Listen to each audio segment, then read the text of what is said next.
오늘은 디도서 2장 말씀입니다. 새해 첫날 새벽에 이 말씀이 우리에게 큰 은혜가 되고 축복이 되시기를 소망합니다. 참으로 올 한 해 주님의 사랑과 은총이 우리 성도님들의 가정과 삶 속에 자손들 위해 풍성한 복이 되어 임하시기를 간절히 소망합니다. 기도하실 때 주께서 언제나 함께해 주실 것입니다. 오늘 디도서 2장 말씀은 사도 바울이 아들 같은 또 디도, 크레타 섬에서 목회하는 디도에게 목회를 권면하고 있습니다. 교회를 목회할 때 또 사람들을 세워갈 때 이렇게 해라 라고 목회의 지침을 편지로서 말씀하고 있습니다. 1절에 보시면 오직 너는 바른 교훈에 합당한 것을 말하여. 이 그레데 섬에는 하나님의 말씀에 합당하지 않는 것을 가지고 유혹하고 가르치려고 하는 그 거짓 교사들이 있었다는 것입니다. 허탄한 이야기를 쫓고 진리를 배반하게 하는 그런 사람들이 있었는데 그런 사람들을 따라가지 말고 오직 그러나 너는 바른 교훈에 합당한 것을 말하여. 다른 말로 하면 성경대로 말하라는 것입니다. 성경대로 가르치고 성경대로 또 살아가라라고 하는 것입니다. 우리 성도의 삶의 기준은 성경이어야 할 줄로 믿습니다. 세상의 어떤 정보라든지 사람들의 말이 아니라 성경이, 진리의 말씀이 우리의 기준이 되고 그 말씀에 합당한 삶을 살아가라. 누가 먼저요? 목회자가 먼저. 디도야, 네가 먼저 그렇게 살아라는 것입니다. 그래서 교회는 목회자가 제일 중요합니다. 성도님 한 분 한 분도 다 중요하지만 목회자가 말씀을 잘못 가르쳐버리면, 목회자가 잘못돼 버리면 교회 전체가 잘못돼 버리는 것입니다. 그러니까 오직 너는 디도야, 너부터 바른 교훈에 합당한 것을 말하고 성경대로 말씀대로 실천하고 살아가라라고 하는 것입니다. 그래야 성도들을 온전하게 인도할 수 있다라고 하는 것입니다. 그 다음에 이제 2절에 가서요. 늙은 남자로는 절제하며 경건하며 신중하며 믿음과 사랑과 인내함에 온전하게 하고 그랬습니다. 연세 드신 남자들에게는 이렇게 하도록 권면하라, 가르치라는 것입니다. 절제하며 절제할 줄 알아야 된다는 것입니다.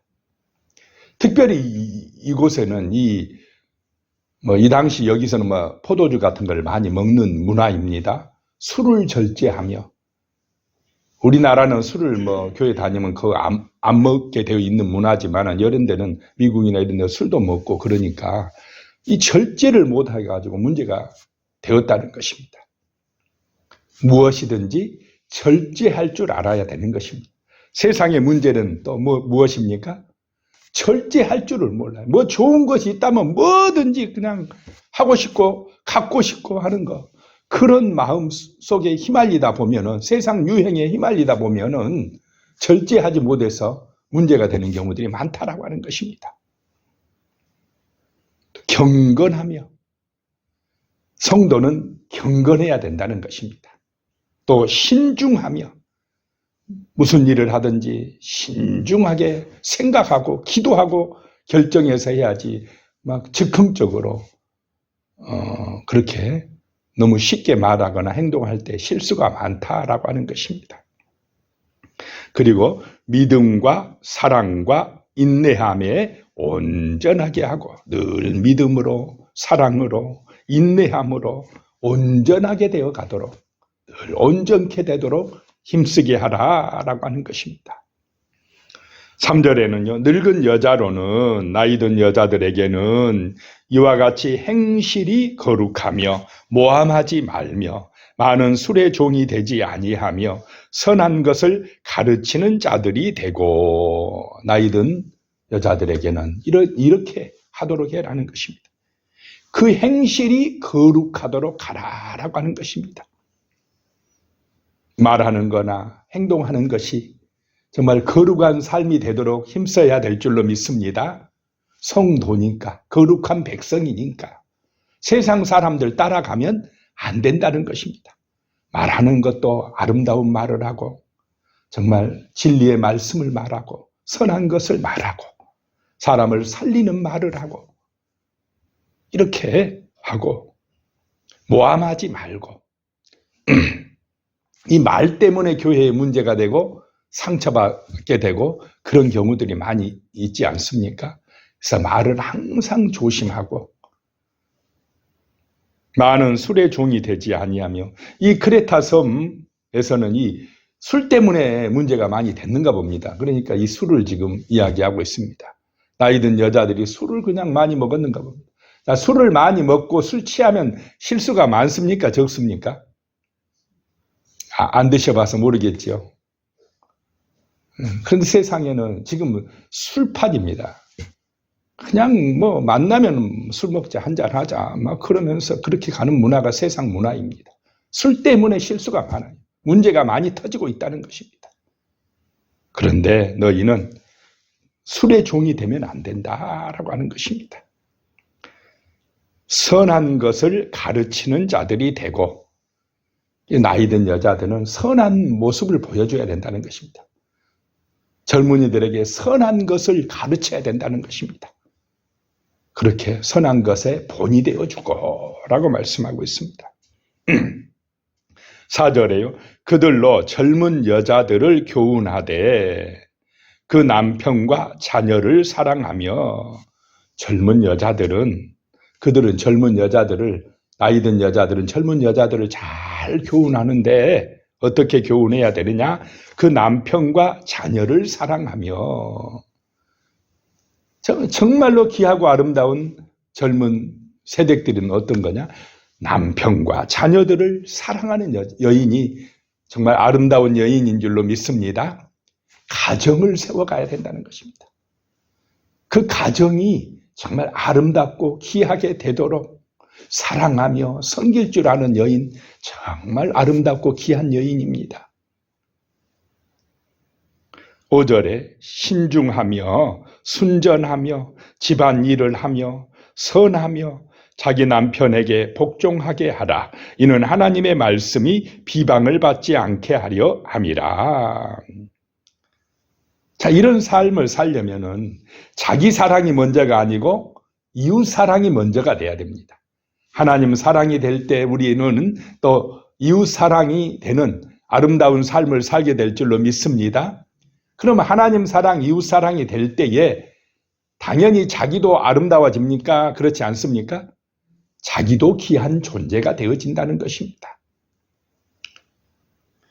그래서 무슨 일이든지 신중하게 하고 순전한, 순수한 그런 여인들이 되고 집안일을 하면 자기 집안을 잘 보살피며 선하며 이렇게 할 때에 하나님의 말씀이 비방을 받지 않는다라고 하는 것입니다. 가끔 막 교회 일은 열심히 하는데 자기 집안에서는 청소도 안 하고 설거지도 하나도 안 해놓고 그러면 만약에 안 믿는 사람들이 볼 때 비방하겠습니까? 안 하겠습니까? 욕도 먹는다는 것입니다. 자기 집안 일도 잘하고 그리고 또 하나님 앞에 나와서 교회 일도 하고 그렇게 하는 것이 하나님의 말씀이 비방을 받지 않게 하는 것이다 라고 하는 것입니다. 6절에요. 너는 이와 같이 젊은 남자들을 신중하도록 권면하되 젊은 남자들은 모든 일에 신중하도록 권면을 해라 라고 하는 것입니다.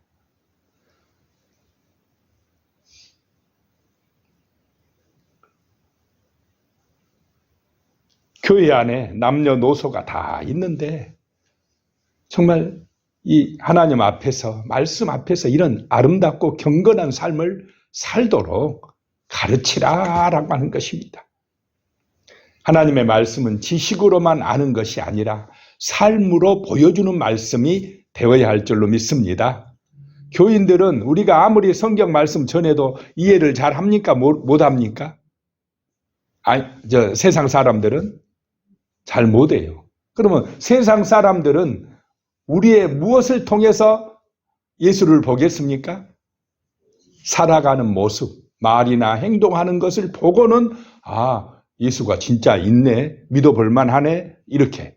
또 우리의 행실이 잘못돼 버리면 아이고 저런 예수 믿을 필요가 없어, 이렇게 나온다는 것입니다. 그래서 우리의 삶의 모습이, 말하는 거나 우리의 행실이 도덕적으로나 또 경건하게 살아가야 된다는 것입니다. 선한 모습을 보여주는 정말 올 한 해의 삶이 되시기를 축복합니다. 그것이 복 있는 길이라는 것입니다. 7절에요. 범사에 내 자신이 선한 일에 본을 보이며 교훈에 부패하지 아니함과 단정함과. 디도야, 목회자 너부터 잘해야 된다, 이 말씀입니다. 내 자신이 선한 일에 본을 보이고 항상 선한 것을 추구하는 삶을 살고 이 교훈에 부패하지 아니함과 말씀에 입에 대는 삶을 살지 아니함과 단정하고, 항상 단정하고. 8절에요. 책망할 것이 없는 바른 말을 하게 하라. 이는 대적하는 자로 하여금 부끄러워 우리를 악하다 할 것이 없게 하려 함이라. 자, 우리를 대적하는 사람들. 그러면 세상에는 이 그리스도인들을 주시하며 대적하는 사람들이 많습니다. 비방할 거리를 찾는 사람들이 많다는 것입니다. 교회나 목회자의 좋은 것은 별로 칭찬을 안 하는데 혹시 실수하거나 잘못한 거 있으면 어떻게 그렇게 잘 찾아내는지 그거 갖고 대적자들이 비방하고 조롱하고 예수 못 믿게 하려고 하는 그 배후에 사단이 역사하는 세력들이 많이 있다라고 하는 것입니다. 그래서 항상 우리는 그 대적자들이 부끄러워하도록 책망할 것이 없는 바른 말을 하고 삶 속에서 경건한 삶을 살도록 힘쓰라라고 하는 것입니다. 혹시라도 우리가 실수가 있어도 우리 교인들은 믿음의 가족입니까? 아닙니까? 가족은 가족의 실수를 보면 남한테 막 모함하거나 또는 비방하거나 그럽니까? 안 합니까? 가족은 쌈이에요. 품어줍니다. 그런데 가족이 아닌 대적은 그거를 가지고 그냥 말을 만들어내고 문제를 일으키고 시끄럽게 하는 것입니다. 살다 보면은 또 인생들이, 목회자도 그렇고 우리 성도님들도 그렇지 않습니까? 다 잘하면 좋은데 살다 보면 때로는 부족한 것이 보일 수도 있고 실수가 있을 수도 있습니다. 그러면 가족이다 생각하고 정말 덮어주고 기도해주는 은혜가 임하시기를 축복합니다. 하나님 앞에 간구하고 그렇게 살아가도록 또 힘써야 되겠습니다. 9절에요. 종들은 자기 상전들에게 범사에 순종하여 기쁘게 하고 거슬러 말하지 말며. 종들은, 당시는 이제 종들도 많이 있었던 시절입니다. 그 주인의 일을 하는 사람들은 주인에게 범사에 순종하고 주인을 기쁘게 하도록 일을 하고 거슬러 말하지 말며 그랬습니다.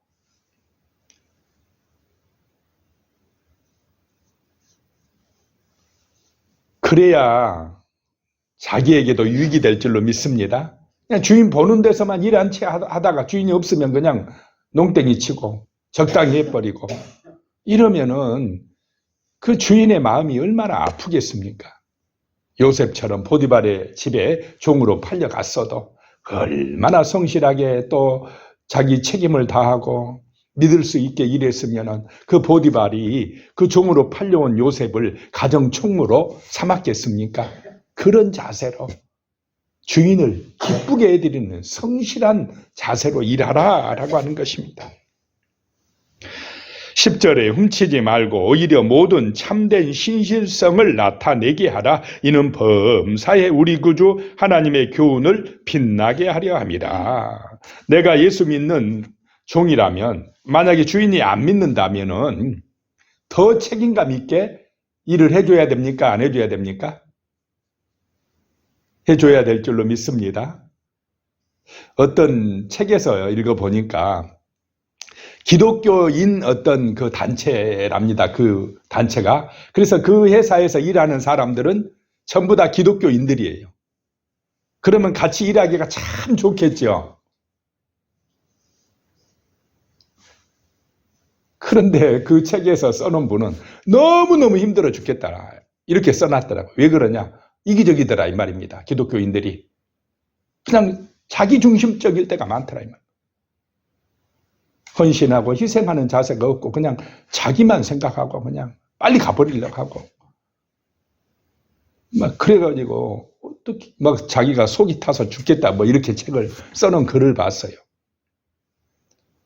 머리로만, 지식으로만 기독교인 되면 안 되고 우리의 삶에서 정말로 예수의 삶을 본받는 그런, 내가 좀 더 헌신하자, 내가 좀 더 일찍 나와서 일해주고 청소도 좀 해주고 내가 조금 더 고생을 하면 다른 사람들이 기뻐할 거 아니냐, 이런 자세가 참된 경건의 자세요, 참된 성도의 삶인 줄로 믿습니다.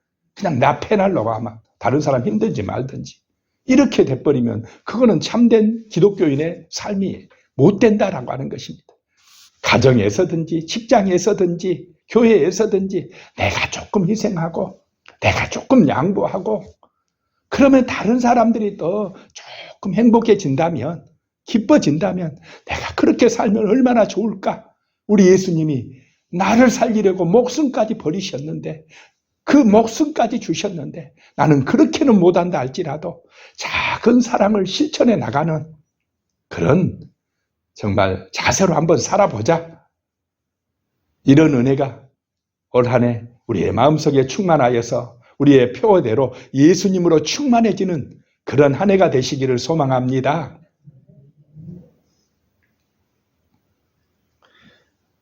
그래야 하나님의 교훈이 빛난다는 것입니다. 11절에 보면요, 모든 사람에게 구원을 주시는 하나님의 은혜가 나타나.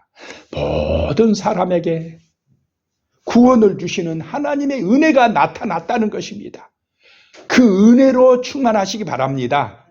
그 은혜가 우리를 경건하고 정말 아름답게 살게 합니다.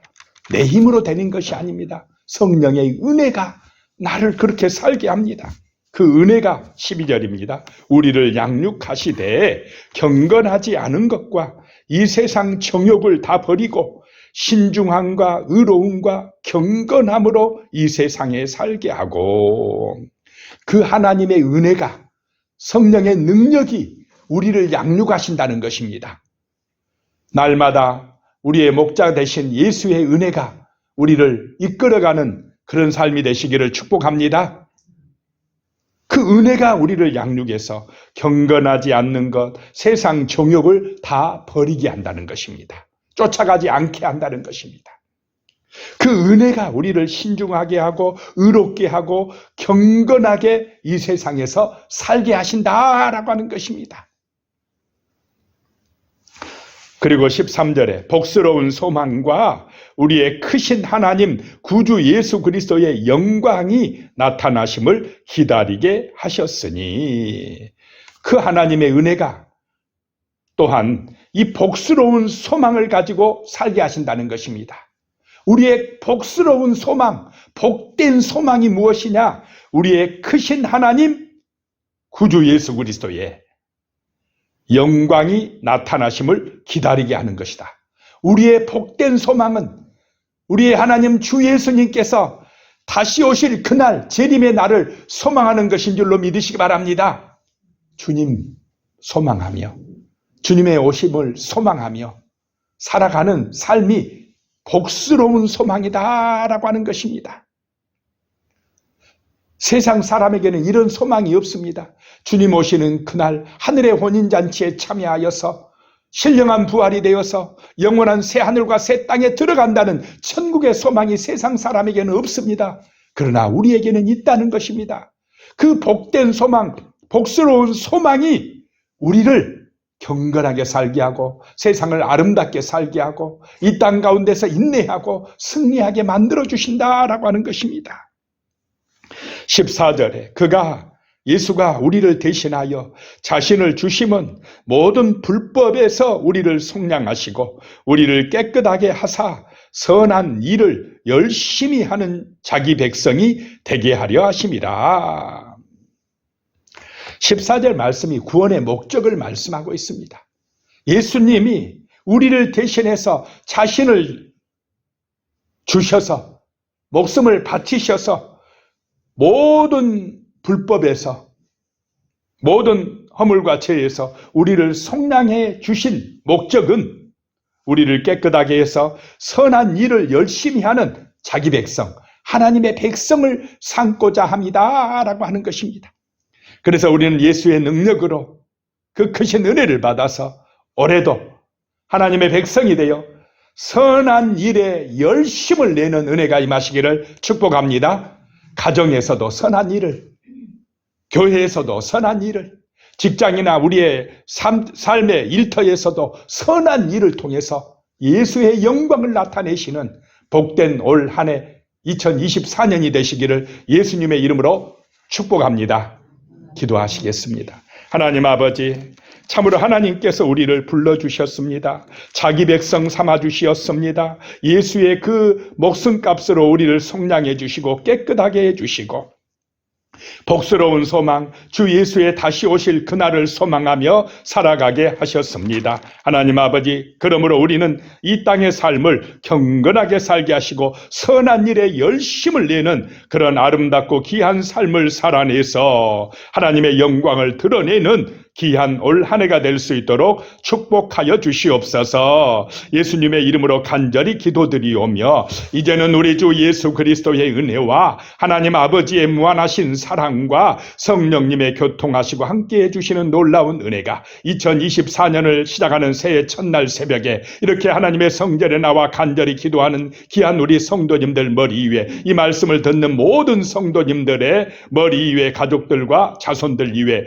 영원히 함께 하시기를 간절히 축원하옵나이다. 아멘.